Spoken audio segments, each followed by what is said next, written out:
Hello and welcome to What Would Jesus Tech? My name is Andrew Noble and I'm excited to be joined by Austin Gravley today, as well as Ian Harber. And just before we get into this episode, we are continuing our series. This is not the last episode in our series, but it's the last episode in the series that you have access to if you are not subscribed to our Patreon. We are going to do one more little bonus mini episode on there.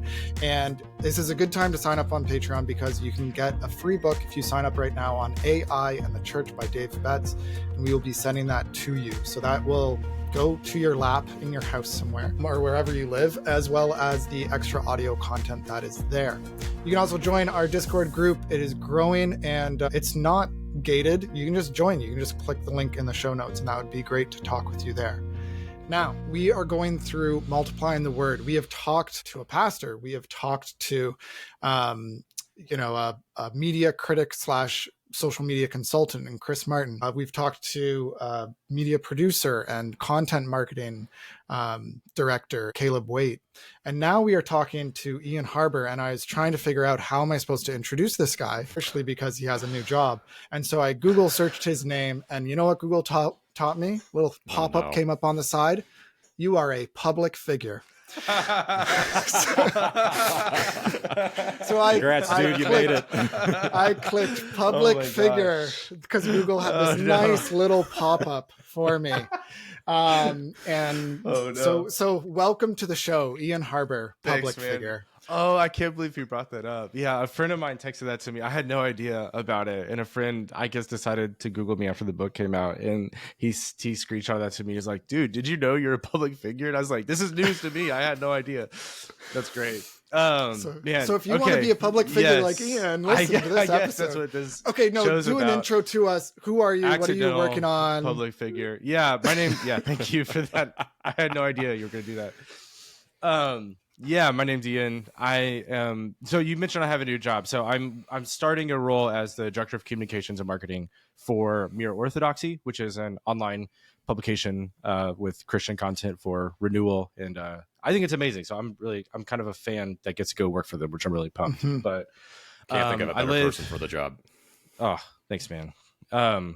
I live in North Texas with my wife. I have 2 boys, 4 and 1.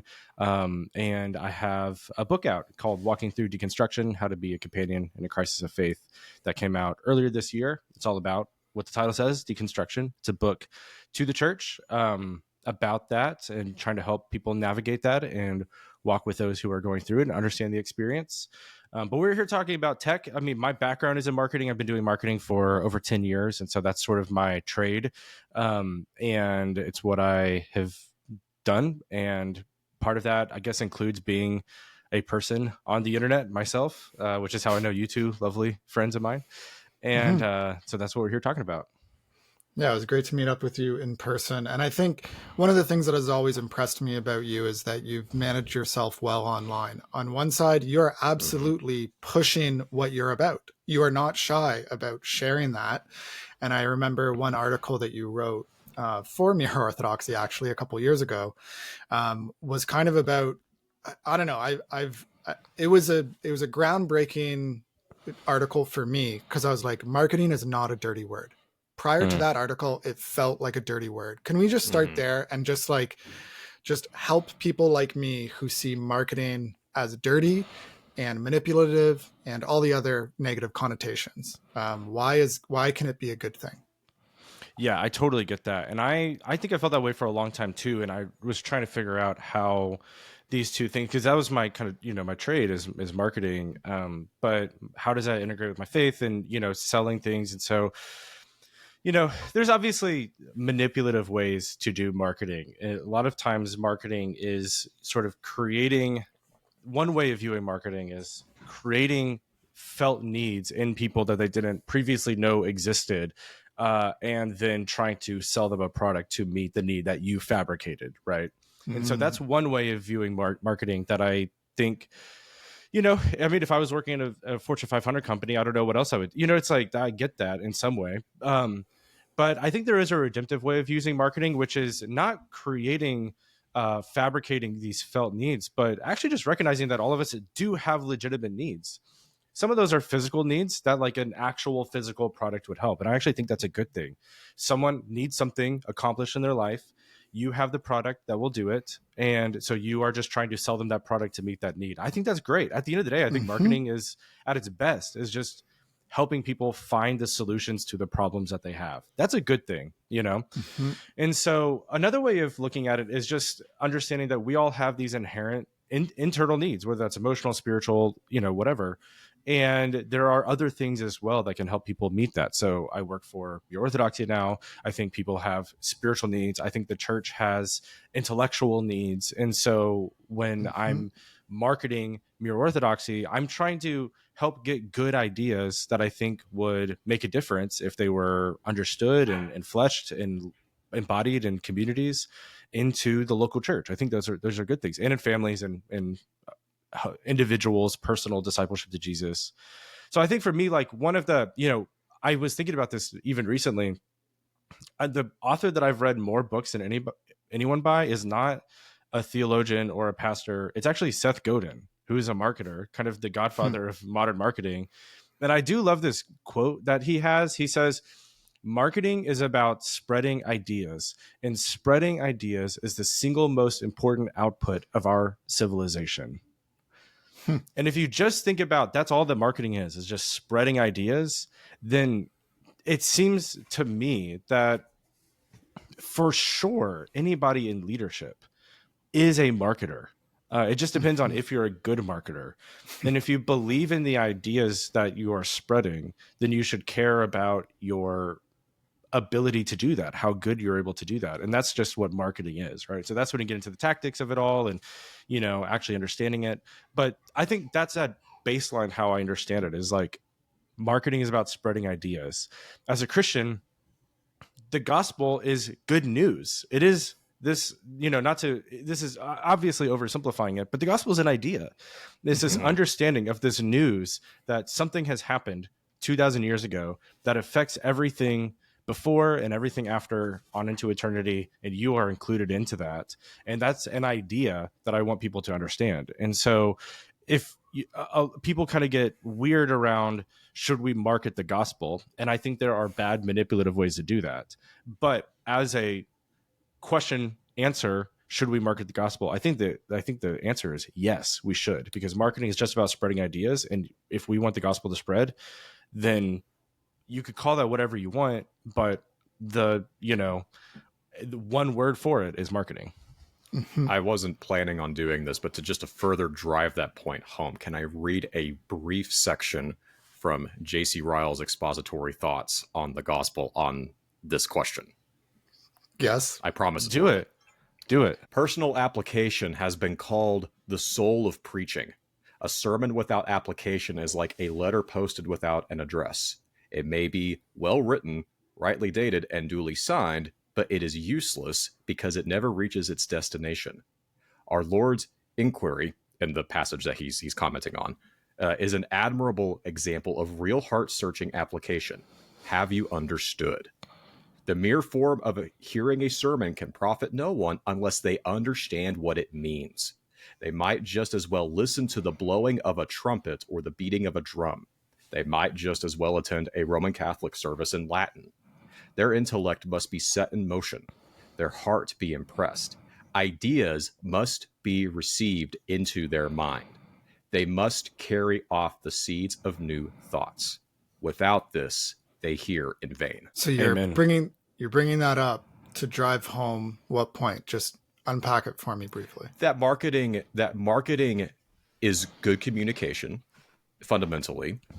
Preaching and teaching, the call of fulfilling the Great Commission and sharing the gospel, is also good communication at the core of it. We have to present a message that is intelligible to people in a way that they understand, and then clearly know, what do I do with this? What is my response to the gospel proclamation? It's to repent and believe in Jesus Christ as my Savior.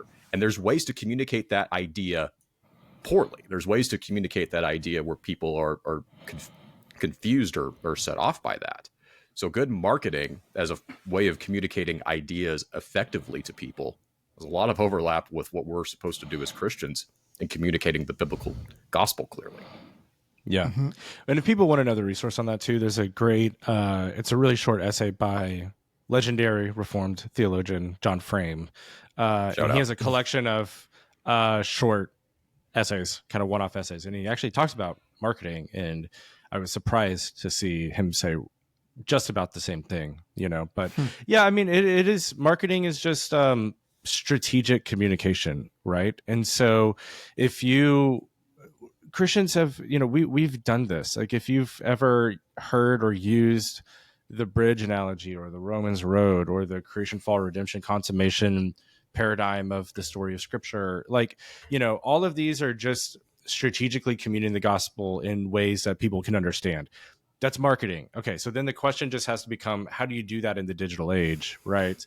And that probably includes, email lists and advertisement and social media strategies. And, that you're just kind of getting down into the nitty gritty of the tactics, but it scales all the way back up to, we're just trying to be good communicators, good stewards of this message, this idea that we've been given, and spread it around to other people, because we do believe, not in a productized sort of way, but we do fundamentally believe that the gospel is the solution to our problems. And so, yes, we are trying to connect people to that message, because connecting people to the message of the gospel is to connect them to God. And that's the most important thing that we could be doing with our lives. Absolutely. That's great. Yeah, I've often used the illustration to people of the little passage, or you have Jesus teaching, you have him being surrounded by a crowd, and then there's just this little verse that references he took out the boat onto the water and continued teaching. And now studying how sound waves vibrate over different surfaces would be a very nerdy thing. But if you understand the concepts of vibration of sound waves over water, you will learn that, sound travels much better across water than a lot of other surfaces. And so Jesus did this because he understood the mediums that he was surrounded by in order to communicate his message more broadly. Now, you can get into all the debates on whether or not Jesus or one of his disciples would have used social media if Jesus lived today. Hashtag what would Jesus tech? But I think we're in agreement. Marketing good can be bad, but should be used for good. Now let's think about the personal edge of it. So it's not just marketing, but it's you being the marketer. It's you being the individual who's, communicating and doing that online is what we're thinking about today. So there seems to be some particular dangers when it comes to individuals, creating a brand for themselves. You're the expert in this. I've even thought about this for myself. Like, do I position myself as a quote unquote AI expert? I know enough about AI to know that you probably don't have anybody who actually is an AI expert because of the different kinds of AI. Like I can say for predictive AI in relation to hiring, I am an expert, but that's like a very specific thing. So I've thought about, do I like showcase myself as a Christian studying AI? Okay, maybe that's good. And I've struggled with this as opposed to just being like, I'll just be more generalist or whatever and ignore trying to build a personal brand. So personal advice time. Ian, you've built your own brand. How should I build my brand? Or should I even think of it better like that? Man, yeah. You brought me on to talk about a question I hate because I don't know, and I've been, but it's important. Deconstruction. You're the expert, right? Yeah. I mean, I think if you write a book in something, then you're, an expert in it most likely. And so, I mean, I think there's a level of that of you're asking me this question when I don't think about it in these terms, and I don't know if I even have terms that I think about. I don't think about my personal brand. Like, it's just not, I think about, I have a reputation that includes being online, and I guess Google saying I'm a public figure now that the book's out. I just hilarious to me because, if you actually look at my personal brand, it's not nothing, but it's not like, I can think of tons of other people who have way bigger platforms than me. I think at the time of this recording, and this is going to, I don't know how this is going to come off, but at the time of this recording, I have a little over 5,000 subscribers or followers on X. I have. You're not allowed to count your followers, Ian. The Bible never has any counting of followers. I'm just looking That's at wrong. the number on my screen. I'm not trying to, The analytics are not what I'm trying good. to say. What I'm trying to say is it's not huge. I really don't do anything to growth hack followers. You know what I mean? And so like, it's not something that I consider like, how do I grow my personal brand? I really feel like there's these platforms that I'm on. I do think that God has given me a handful of messages in my life to steward. Deconstruction is probably the first and foremost of that, because it's so personal to my life, which is why that's what the book is on. But what we're talking about today, marketing, media, those kinds of things, is another message that I think God has given me in my life just through the vocation that I've taken on. So there's that. There's a few other things that I sense brewing in my life. Parenting, suffering, spiritual formation are some of those things that I can't. My oldest son is 4. Like I'm not a parenting expert, but I sense through my history, through how I try to approach parenting, like, okay, this is something that I think I will eventually get more comfortable talking about down the road, you know? But I don't see it as like, okay, I need to manage my personal brand. I think there's being wise about your reputation and stewarding the messages that God has given you well. So Andrew, you know, whether or not you're an expert in AI, when AI is one of the broadest imaginable categories right now, I don't know. Here's the thing. You know more about AI than I do, right? And so I do think there's something to whatever you do. God has given you sort of this domain knowledge, call it expert level or not. You have a domain level knowledge of something, and that is whatever that is. God has given you that to steward. And so if you are 1, 2, 3, 4, even more, 5, 6, 7, now we're getting into like expert territory, steps down the road than I am, then I have something to learn from you. And it's my responsibility to be humble and know what I'm not an expert in, or what is not my message to steward. I don't like talking about politics too much, because I don't feel like that is something that is mine to steward. I have thoughts around it. I have opinions. I don't feel like I'm at a level to where I can declare with any sort of like authority that my opinions are absolutely correct. I definitely feel like I'm learning a lot, and it's just not something that I feel like I have to impress upon others. Whereas my perspective on deconstruction or media and marketing, like those things I feel differently about, you know? And so I think it's just more, what has God given you to be faithful with? And for some people that is politics. There's some people that is what I want to hear from them, you know, but not me. And so I, you know, that's more how I think about personal brand. Now there's different things that we could talk about. How do you appear online? I think, you know, yeah, if you can have a good headshot, you know what I mean? There's different practical things that you could do from maybe more of the marketing perspective. But even then, I'm not like, I don't sit down at my computer every day and think about like, what do I need to do to gain 100 followers by the end of the week? It's just not a question on my mind.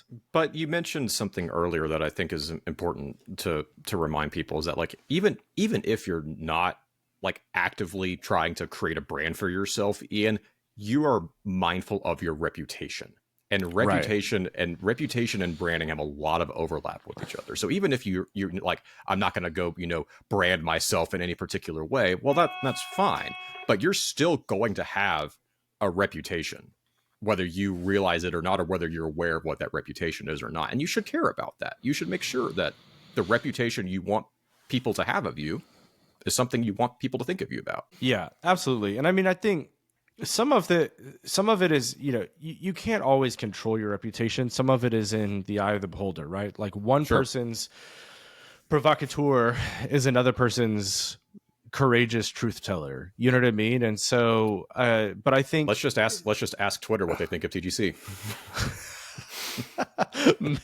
I would suggest not doing that. You know, please don't do that. Same with Mere Orthodoxy, man. We'll be texting each other our stories. But you know, I just you know, so but I think being mindful of the reputation that you have is one, obviously reflective of you, but again, as Christians, like our reputation is not simply reflective of us. Our reputation is reflective of Christ. We are Right. his ambassadors.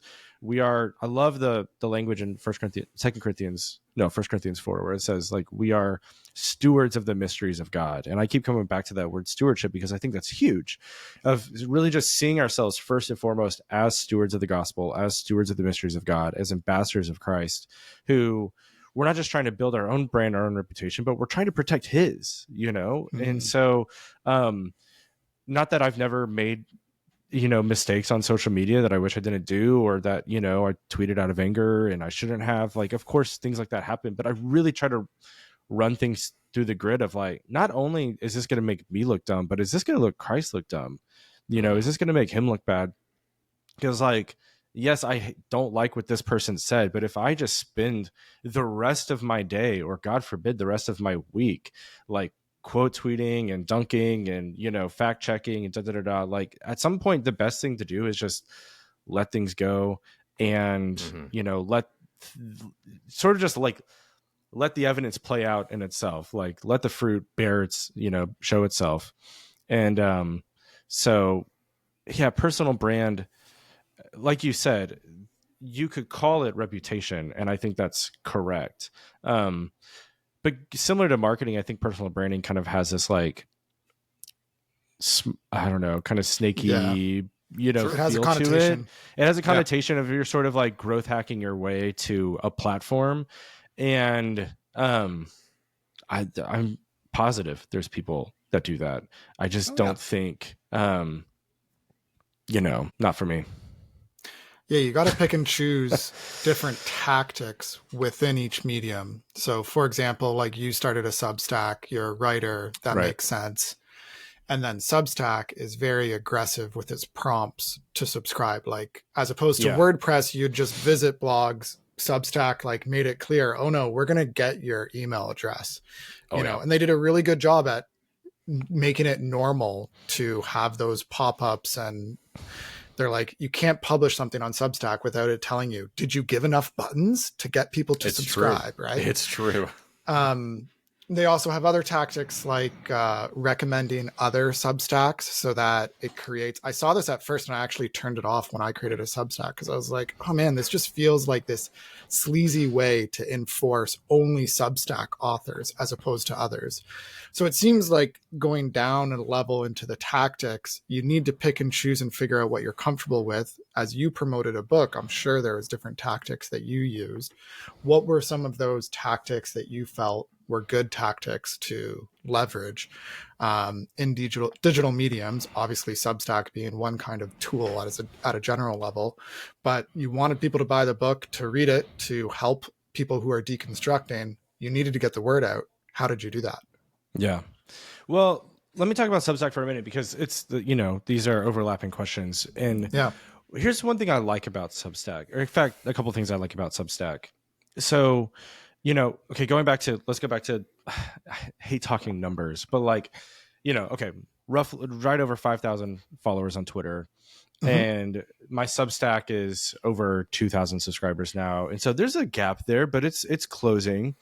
And, but I think when I started Substack, I expected, a lot of these followers over here are going to come over to Substack and subscribe. And that has just about not been the case. Right. If I look at my analytics on the back end of Substack, then I think it's like 75-80% of my subscribers, my Substack subscribers, have come through the Substack platform in their features, whether that's notes or recommendations or different things like that. So it's been near pure organic growth inside the platform, which was very surprising to me. What I like about that is the vast majority of that comes from recommendations. And what that is, if the listener is not familiar, is some other newsletter, some other writer decided to recommend my Substack to their readers. So if somebody subscribes to them, it pops up a little thing. Hey, do you want to subscribe to Ian too? They click that, I get a subscriber. What I like about that is that it's almost one of the few remnant human-driven recommendation engines on the internet left. There's no algorithm pointing people, like that is not an algorithmic thing. That is another human saying, putting their stamp of approval on me, or vice versa, me putting my stamp of approval on them. And someone says, oh, I like you. And then Substack says, well, they like them. You might like them too. And so there is like this human to human connection that's happening through those recommendations that you're not going to find. I mean, you know, I think back on Twitter 7 years ago, people were doing Follow Fridays and you kind of got close to that, but that's not really a thing anymore. It's a blast from the past. I know. And that's what I like about the recommendation engine is like they subscribe to them and they like Ian, you should subscribe to Ian. And so there's a trust that's built into Substack that isn't built into a lot of other platforms. And I do think that's valuable. And so like what you're talking about right now is kind of getting down to the nitty gritty of the marketing tactics, which is why I even bring that up.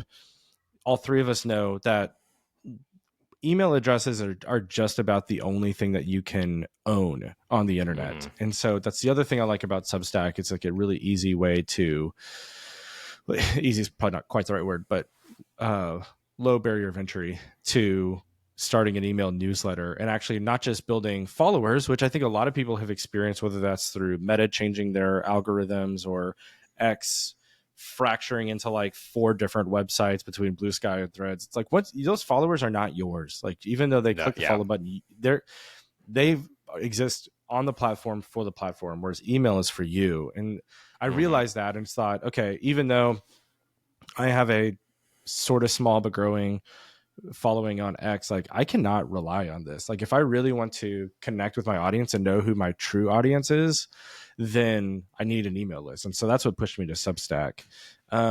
And those, because the trust is higher, the open rates are high. We're looking at over 50% average open rate, which in marketing terms is like just about unheard of, you know? Yeah. And so I knew, like, when I was writing the book, it was like, the people who are going to buy the book are not necessarily the people who followed me on Twitter. It's going to be the people who are subscribed to my email list. And so I definitely think about, here's sort of how I think about it now, is if I'm wanting to steward a thought, a message, something that I think is, just coming from me, something that I believe in, that could be a short blog post, that could be whatever. I consider that email list of sort of like, this is my true audience. This is who this is who gets this message in a way. It's for you. Yeah. Whereas Twitter, I think I used to do more like longer tweet threads and different things like that. And right now I really see Twitter way more about interacting with people, just being part of the conversation of just like seeing, you know, one of you two say something or somebody else and jumping in on the conversation. And, it's more like public texting. You know what I mean? Yes. Of just like managing, that's like the original technology, right? Yeah, exactly. Just kind of keeping up with relationships and keeping the conversation going and listening in on interesting conversations that I'm not a part of, you know. But I don't really see it as his platform to like build on the way that I did maybe, you know, 3, 4, 5 years ago. No, that's fair. Because it's insular almost, like we've talked about before, and Austin has been big on this, is like each platform has its own like barriers to it that people don't want to leave the platform. Whereas Substack, at least it's in your email inbox, and sometimes you actually take action on something in your email inbox. You're used to that. Yeah. So to click buy link for a book makes more sense there than otherwise. So that makes a lot of sense. How have you gone through this personally? Like obviously your story is part of your book, but the book is not primarily about you. It's about how to support people who are deconstructing.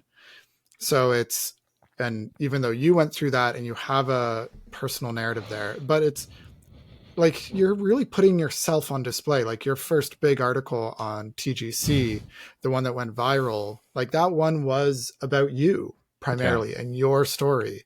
And it had an edge to it, you know, like the progressives, how they don't understand me, or how I forget the title. We'll link to it in the show notes.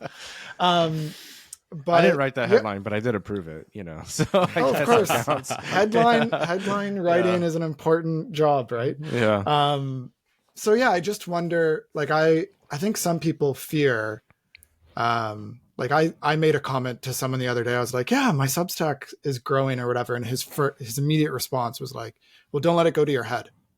And I'm like, Yeah. I was just kind of enjoying it with him. And it was an immediate, like, you can't be prideful. And I'm like, dude, you know how small my numbers are? But not that How matters. dare Like, you. When I say growing, I mean, yeah, exactly. I'm just happy with the growth. Right. It's like, Yeah. like God Yeah. gave me one talent and now it's 1.2. Like, you know, like Right. that's great. Yeah, Anyways, totally. Yeah. so how do you wrestle with it? Because I do think it's a real issue of pride and ego and that sort of thing. Yeah. So what's your own journey like with that? Yeah, that's a great question. I think I'm gonna be beating a dead horse on this conversation, but I think it's maybe the key to all of it is this idea of stewardship. So I was actually having this conversation with a friend of mine yesterday as part of a writing cohort that I'm a part of. Amanda Opelt is she's a writer friend of mine, author, and I wanted to talk to her about it because I think she does a really good job of telling stories in her writing. Because there are, some people who like they don't share stories, or like the stories don't connect, or the stories never land, or and there's other people who they will share details that it's like, I did not need to know that. I cannot believe you put that in print. What are you doing? You know what I mean? It's like that is destructive to your reputation and other people's reputation. And trying to navigate that balance, it's hard. But I think that idea of stewardship is helpful even here too, of thinking about, like, for each of us, God has given us stories in our lives and parts of our lives that, I don't, again, it's Second Corinthians 1, where Paul says, like, when we share in Christ's sufferings, we share in Christ's comfort, and that comfort comforts others too. Right. And so there's something of like, what we've been through is not just for us. It is for us. It is God working in our lives and sanctifying us and forming us, but it isn't meant to just stay there. Now, that doesn't mean you just go share the most intimate, deep, dark things with every single person. There's tons of stuff in my book that I either didn't write or did write and cut, because it's like, that doesn't belong in a book, but it's still being a good steward to learn how to tell those stories in a way that is beneficial for others and does minister to others. So like going back to Twitter and everything. So like the TGC article that went viral 5 years ago now, which is crazy. Like, that happened because I saw a tweet of somebody that I don't even follow. I don't even know who they are. And they said, I guess I'm not a progressive Christian anymore because I don't listen to the liturgists. And I thought, whoa, wait, Wow. that actually, yeah, I guess that makes a lot of sense. And so I quote tweeted it with some thoughts on sort of my journey. And one of the people that saw that tweet thread was Brett McCracken. And Brett McCracken DM'd me and he said, do you want to expand on this for TGC? And I was like, sure. What Brett didn't know was that a month before that, I had realized, this year at the time is 10 years since I had a really significant encounter with God that was pivotal in my deconstruction. And I prayed and I told God, I said, God, I don't know what this is. But in any capacity that this story would benefit others, I think I'm finally ready to tell it. And then Brett DM'd me a month later. The article came out a month later, and then COVID happened and everybody forgot about me. But that's kind of, and I'm not saying that's how it happens for everyone, but I think this moment I became ready to, like, after this long journey, being like, I'm ready to steward this story for the sake of others, is when those doors started to open up and God gave me opportunities to steward that story for others. That thing went viral. The world shut down. Nothing publishing wise happened for another 3 years. You know what I mean? So there was even, and if I had published a book the next year, I don't think it would have been a good book. Like, I had even more time to reflect on my story, to reflect on what I thought about the topic of deconstruction, to honestly become an even better steward of the topic than I was when I wrote that article. That eventually I was like, okay, I do have 55,000 words of this in me that I could publish and that I think are actually helpful for people, and Very good. it's not just, you have to be ready to lose that story in a bit. Like, I'm at the point of the book being out doing enough podcasts, and this is not a bad thing, but just like I've told my story enough times now where it's getting to the point where I'm feeling like I'm telling someone else's story. Like I'm just getting distance from it. And that's not a bad thing, but I think you are kind of ready to know, oh, this part of my life I'm ready to steward for the sake of others, when you know you're ready to give it away as a gift. Because it's not going to, you tell it 12, 24, 50, 100 times. It's not going to feel the same to you, And like I did a podcast a couple weeks ago. My wife was like in the other room, and I talked to her after, and she was like, "Man, you rushed through your story." And I was like, I've just told it so many times, and I'm happy to do it because I think that's part of stewarding it, but you have to be ready to give it away as a gift for others, and not to just like burn everything down that hurt you, but to help build up something more beautiful than what you experienced. And I think some people in their anger, they light a match on their story and they throw it on it and they just see what it burns down. But I prefer to see it more as the materials of building something better. Yeah, that's great. I really appreciate, like, you remind me of my wife and I. We've gone through different things in our lives and we've chosen to share it in certain contexts so far. Mm-hmm. So one-on-one, like, is where my wife's at with sharing our story. We're in a public podcast, so I'm not going to talk about it here, but of course, yeah, it's the nature of like, and she would say, and we've talked about this, it's like, we don't want to, when we're using the story, stewarding the story, we don't want to all of a sudden it turn into like counseling, right? Like, are we using the story to externally process and to kind of make sense of, and like, oh, we're tweeting or Facebooking in the midst of something, kind of using a story to get sympathy or whatever. And you can just really get warped if you go down that path rather than first processing it out of public in private, and then at certain points sharing it more broadly. And I think the Apostle Paul is such a good example in 2 Corinthians 1. I'm glad you brought that up, because he does share his story in that letter of his persecutions, but he doesn't actually go into like he gives illustrations that are very vivid, but he doesn't go into a ton of personal detail. He focuses on Christ. He goes into like, yeah, we were this happened, we were flogged, this happened, but at the end of the day, he's going to use that story in the context of a greater story of Christ. And I think there's wisdom in how you articulated that. Sorry, Austin, to jump in there. I just wanted to piggyback.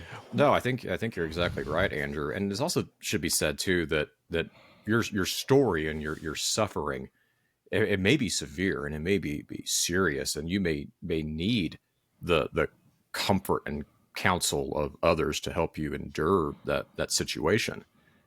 But all of the details of how bad your situation or your story is could be true. And you can choose to make it worse for yourself by how you steward that. Like, you can choose to actively take an unjust or unfair situation and pour your own gasoline onto that fire by taking it and just blasting it all over social media. It may feel good in the moment, but you're not actually stewarding your situation in a way that's going to give you relief and endurance. You're actually going to make it worse for yourself. Yeah. Well, and to be clear, I think this is why it's really important to have trusted community pastors, wise people in your life that you can talk to. So to be candid, in the book, like, I have 2 chapters on the church, and I have experienced quite a bit of church hurt. And so the early drafts I sent to one of my pastors, and I was like, could you just read over this and let me know what you think? And he sent it back, and he's like, hey man, the meat and potatoes of the chapter, great. Love it. It's really raw. It's really raw. And you shared some stories that I would just think, maybe just consider, just think about, is that something that you really want published? And he was right. Like, those stories got cut. You know what I mean? And it's because, like, man, did that really serve? I just read back through the chapter a few times. I was like, does this story, as true as it is, as maybe someone does need to hear this, maybe someone needs to know they're not alone, but like, does this really serve the point I'm trying to make? Or is this more like me writing therapeutically for myself, processing an experience that happened to me on the page that really I probably needed to write that for me. And now that Yeah. it's written, I need to cut it so nobody else reads that, because Right. it could do damage to me. It could do damage to those people. It could, do damage in other churches that I'm not even aware of because, of just how messages are received and interpreted. And so it's like, it didn't actually serve the point as therapeutic as it was for me to write it. It, Yes. it didn't actually help anybody that I was that raw, And so that doesn't mean I'm not vulnerable in the book. I am. That doesn't mean I'm not honest in the book. I'm very honest in the book, but there's just some things that aren't actually helpful. No, it's good. It's like if David, when he was writing, like we get those little subheadings of like, he wrote this when this event happened, and yet the content is not going into the details of, those sorts of things in the context of the Psalms and the songs that are written in it and the prayers that are written in it. It clearly has a different purpose, and so we do get those details when it's in narrative. Anyways, it's just different contexts for different things. I think it's helpful to think about that. It's like when we spoke last week with Luke, and he was really emphasizing the different mediums for different purposes and understanding the medium for different purposes. So too with stories of suffering and vulnerable stories and the personal side. You gotta think through which mediums and which contexts you're going to be using in order to share different elements of your story.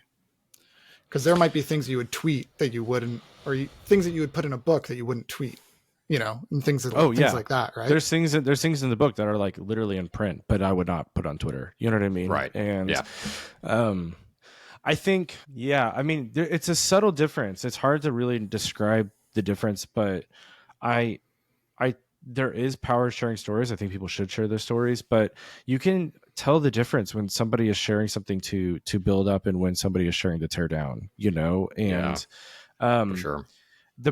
Going back to sort of the original prompt of this conversation, personal branding, it is a lot easier to build a personal brand when you're tearing down, Absolutely. And I think my brand, whatever you want to describe it as, has grown a lot slower because I really try to not do that. I don't want to be somebody that's building a reputation off of calling out every single thing that's wrong. I'm not saying there's not a time and a place for that. There is a time and a place to call out things that are wrong. But even then, I think there has to be how you do that matters. Undercurrent of this is out of love for everybody involved. You know what I mean? And again, some of those things I even wrote in the book, I was like, I needed to say those words out loud. It was not loving to anybody involved. You know what I mean? And if I can't say that I'm publishing those words in love, then I probably shouldn't publish them.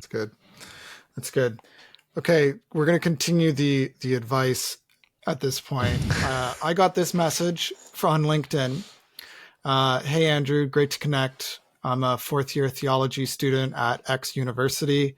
I'm going to do my MDiv starting next year. I saw you have a podcast. It's I look forward to listening to it. He's not a loyal listener. He just hit me up on LinkedIn. It leads me to ask this question. Do you have any advice for starting and growing a Substack? Is it worth it? I seek to grow in writing and desire to write to the glory of God and the edification of the church. I've wrestled with publishing some of my articles for about 4 years now, and I'm curious, what would you recommend to an aspiring 21-year-old pastor theologian to grow in this regard? So there's your prompt. Don't put it into ChatGPT. We're going to put it into Ian Harber, and we're going to see what a real human being would say to this individual. Going back to Seth Godin, when I was in college, I listened to an interview with him, and I was 19, and he said that he mentioned in the interview, this was a long time ago, so I don't know if he does it anymore, but he mentioned in the interview that he tries to respond to every email that he gets. So I thought, that's crazy. Okay. So I emailed him with a fairly similar question. I said, hey, I'm 19 years old. Here's what I'm doing. What should I do? And he emailed me back. He responded to me with 2 short lines, classic Seth Godin. He said, what did he say? He said, just ship it, even if you're 19. And that has always stood with me, of just ship it. Just put it out there. There's the Ira Yeah. Glass video of like, you have this gap between your taste and your ability. And the only way to close that gap between your taste and your ability is by doing a huge body of work. Just keep That's right. putting out work, and you're never going to really be satisfied with your work until one day it just kind of happens, right? And you turn around and go like, oh, that was actually pretty good. You're still not going to be satisfied, because as soon as like you get to that point, your taste is matured to the point like you've kicked the goalpost down the field, right? Of like, oh, well, like, yeah, my writing today is really impressive to me 10 years ago, but now I'm reading people who are way better than me today, and I want to write like them. You know what I mean? And so it's always going, but the point is that in putting it out there, you are closing that gap and you're getting better. And if you're not even just putting those reps in, maybe nobody's reading it. Maybe you have 15, 20, 100 people reading it. Nobody's really reading it. But like, you're just putting those reps out there of working on the craft. You're learning what doesn't work. You're learning what does work. You're learning what your own voice is. And I could talk about that for a lot longer than we probably have time for. But being able to just put something out there, even if it's bad, and being willing to say that was actually kind of bad and I don't care, like emotionally detaching yourself and focusing on, you know, none of us can control outcomes. We can only control our outputs. And so let go of the outcome, let go of like, is this bringing me tons of subscribers? Is this building my personal brand? Is this forget it. Just sit down and write something. And put yourself on some sort of deadline once a month, where you're just trying to say like, I'm going to put something out, even if I'm not totally happy with it. And I'm going to read back over it and say, what can I learn from this for the next one? And for a long time, you may not be too happy with it. Nothing will happen until something does happen. Yeah. And so I know I remember being that age and just having a lot of dreams and a lot of goals, and wondering, why is nobody paying attention to me? And it's like, well, because you're 21, you know? Right. But you know, you have to put stuff out there. You have to work on your craft. You have to get good at it. And you can only do that by practicing, and you'll only get seen by the people you want to be seen by if you're putting stuff out there. Yeah, the only way to ever get good at something is to do it badly enough so that you can learn how to do it well. Like there are no shortcuts to that. Yeah. I would say one more thing. Think about quality of audience, not just quantity of audience. You could have 100,000 subscribers of people who aren't interested in you and aren't getting anything from you, but you just write clickbait stuff all the time that makes people upset. And you know what I mean? But if you are thoughtful, careful, reasonable, and you get a few people who are really invested in your work, and they reach out to you and they can help you, that's a really good quote unquote audience to have. Totally. I've had the privilege of speaking at different churches, and it's not like when there's only 15 people there, I'm going to preach like with less enthusiasm than when there's 100, you know, like it's like, oh man, there's 15. If anything, you get to know in your preaching to those 15 people, their facial reactions, you get to learn the room in a different way than when it is a crowd of 5,000. Not that I've ever done that, but then the lights are on you. You don't actually see people. It's more of a performance. And so I've even thought about that with this podcast where, our subscriber base or listener based, it's like a conference room, right? Like a breakout or whatever. And like for each person in this room right now, like I want them to benefit. I want each word to be articulated in such a way. And when you're producing stuff on the internet, regardless of how big the audience is, do it well. And just ship it. That's good. It's good advice. How do you find your voice? You said you could talk about that for hours. Can you just quickly summarize that? How do I find my voice? Am I an AI expert? Sorry. It's not about me. It's about our listeners. You're the MDiv on LinkedIn. Yeah, I'm just kidding. No, I mean, yeah, I'll summarize. I think there's three sort of categories that I think through, and that's collect dots, connect dots, and communicate the connection. So collecting dots, as in pieces of information, which sounds probably more cold than it actually is. But I mean, that could be stories, that could be your story. I mean, so I think we have a mutual friend, Seth Trout. He great guy. Yeah. He told me, and this really stuck with me. He said, "Wisdom is experience well reflected," and I thought that was such a good line.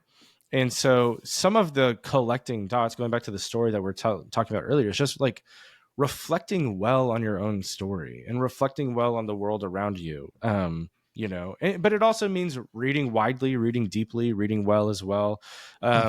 Listening to like podcasts like this, listening well, and just collecting these dots of information. But if all you ever have is dots of information, like you don't actually have anything interesting, people want an insight. And when you connect two dots for people, where two dots connect is where an insight is born.